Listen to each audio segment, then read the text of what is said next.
eri Charles Peter Maiga wadolozo ofunyemo obuwerero namwenna abagala okusanya obulamu bwa Ssaabasajja Kabaka kwaito atandika driving cause ne ya economic shutdown nemulowooza ati mugenda kufuna ku buwerero bannayuganda bajja kuvaira diverted okubanja obulamu bwa Ssaabasajja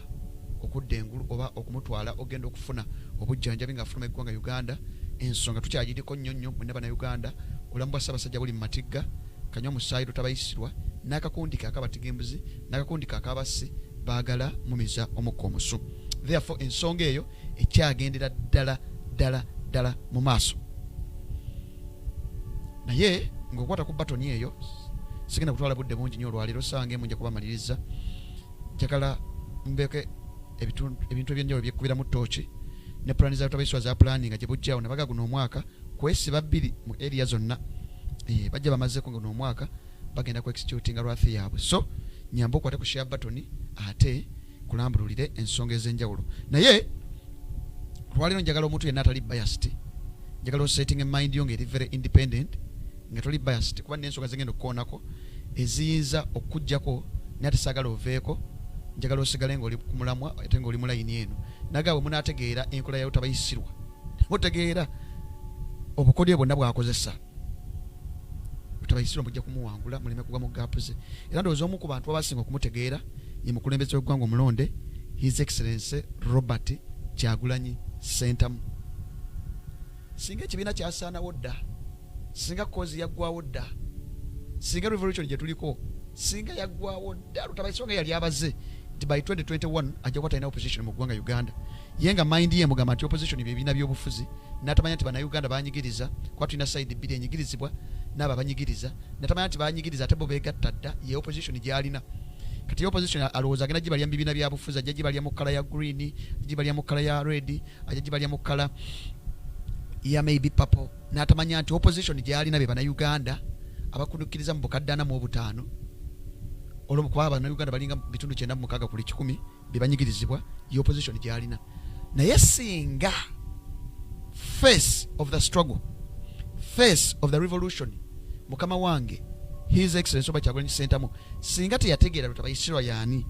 n'amutegeera ende n'ensula, n'amutegeera obukodyo bwe, n'amutegeera inside and out, singa struggle me kyova move zonna zaakola kizibu nnyo His Excellency okola move yonna n'agwa mu target ya lutabayisirwa. Neffe abali eno ebbali akuba wuufu eno nakuba wuufu eno akuba wuufu eno nakuba wuufu eno, naye kati omukulembeze yamutegeera kyekyo lwaki kizibu nnyo okugwa mu target ye. Naye kati butabamalira budde bwonna kantandikirewo straight away. Nja kusooka n'ensonga ebadde mu ddiiro. Waliwo ebiboozibozi bingi ebitambula nnyo diversionary stories nyingi nnyo, naye saagala ziwa budde, saagala zifokasingako kuba buli wezifokasingako muziwa attention kosa n'okuba nga tuziwa relevance, saagala zifokasingako. Njagala ngende ku nsonga enkulu ennyo. Ensonga esinga obukulu bannayuganda muwugusibwa nnyo, buli omuyaga gukisobola story eyinza okujja ne bawugula they and they, kano nekidde nekibawugula, kino nekijje nekibawugula, kino nekijje nekibawugula. Fokasinga ku mulimu gumu gwa kusula gavumenti ya lutabayisirwa, ebisigadde biwummule, ebisigadde biwummule. N'otambuza kino n'otambuza kino n'otambuza kino n'otambuza kino,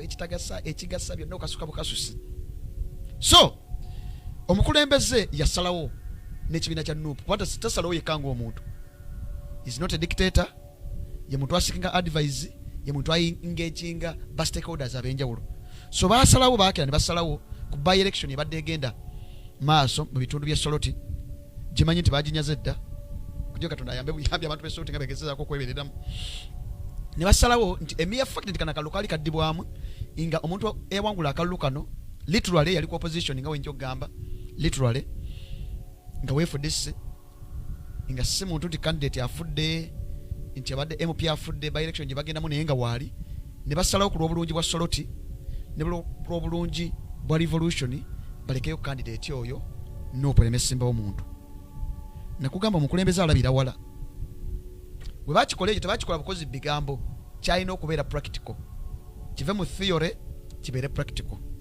Naye mujjukire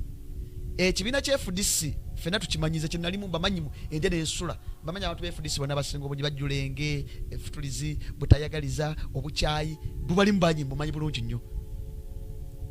ekyo kyomukitegeere era tolowooza n'omukulembeze takimanyi akimanyi bulungi nnyo naye basalawo bwe bati ku lw'obulungi bwa struggle ne ku lw'obulungi bw'eggwanga Uganda takisigwe gusoose kukikola twakikola ebugiri ku basaliro of course taliwo FDC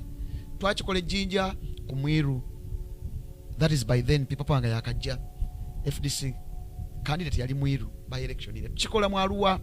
kasiyone rudi formally yali FDC ne tuka bitundu ebyenjawulo ne tukikola erukunjiri ne tukikola ehoima ewasnas nakato naye of course mu decision ezo zonna nga bakondeminga people panga movement nga bakonjera omukulembeze ne bakubya akalulu bagamba mukulembeze abakubisizza naye omukulembeze byonna tabitikola ki tebimulya kyenjagala okubategeeza Robert Kyagulanyi Ssentamu yajja n'ayagala okukyusa ebyobufuzi bye twali tuvugirako ebyobukyayi ebyobutayagaliza ebyo n'abivaako ye najja n'enkola nga yanjawulo sisitimu ye nga yanjawulo wonvuma sikuddiza wonkyawa sikukyawa kale ate abasinga muli stack awo mwagalya tuvugira awo tribalism hate envy hatred omwagala ovugira awo awe yagamba tajja vugirawo naga toli wakola obimukola otya mukole bulungi ye principle mutambuza ono wakuba ku ttama lino erimu teka ole ttama eddala akole ki akube kati bwe basalawo decision yeno gifuna gye twawe ekitiibwa tetugaga tusalonga decision wesaze nga pate wesaze ono mugemezi wasazeewo bagire candidate wa FDC therefore balino kijja bigambo bakiteeke mu practicals ompuliza baganda bange naye kati mu ekyo nalabye abantu bangi simanyi omukulembeze omulaba otya ne besigye simanyi okola otya kugabadde bingi naye eyo opinion ya buli muntu sekinomu yenno ino opinion yo nebaganze buli opinion y'omuntu ogiwa ekitiibwa siraba alamu na jeva ekisooka nabage buli kyeyakoze omukulembeze akikola in the best interest of the struggle in the best interest of the country called Uganda gotolowooza nti besigye tamumanyi gotolowooza nti abantu befudisi tabamanyi tebamwagala tachimanyi tebagala nupu tebagala people panga movement tuweza mtachimanyi omuntu yamwaniriza ku podium bamuyita ndala mafabi yasinga obutamwagala niko tuweza ntachimanyi hachimanyi bulungi nnyo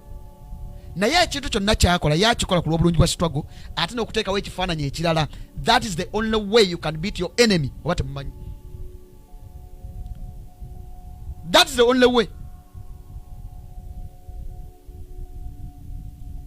politics maturity kirala kibagamba ne bagamba engeri gyazannyamu kaadi ze yize kusobola Kyagulanyi Ssentamu tosobola kirowoozaako nti mu byobufuzi bimazeemu myaka 3 myaka 4 tosobola engeri gyazannyamu kaadi ze tosobola na kukirowoozaako ne ba seasoned politicians boyinza okulowooza nti baluddewo abali experienced bazanya ebyobufuzi ebyakaddeyideyi bazanya ebyobufuzi ebibaswaza naye engeri gyakikolamu gyazannya kaadi ze oyinza okugamba muntu abiruddemu nnyo kati nabagamba jeni egyalina gye tuyite eyannakyo wisdom kati abasinga mwagala reacting ku reaction zammwe mwagala akole ngawe mumusuubira ne mutamanya impact egenda ebakuvaamu so kati tajaga wonkyawo naye nkukyawe nawe nkuvume nawe nkoleta bino byonna abimanyi kutowooza nti omusinga okutegeera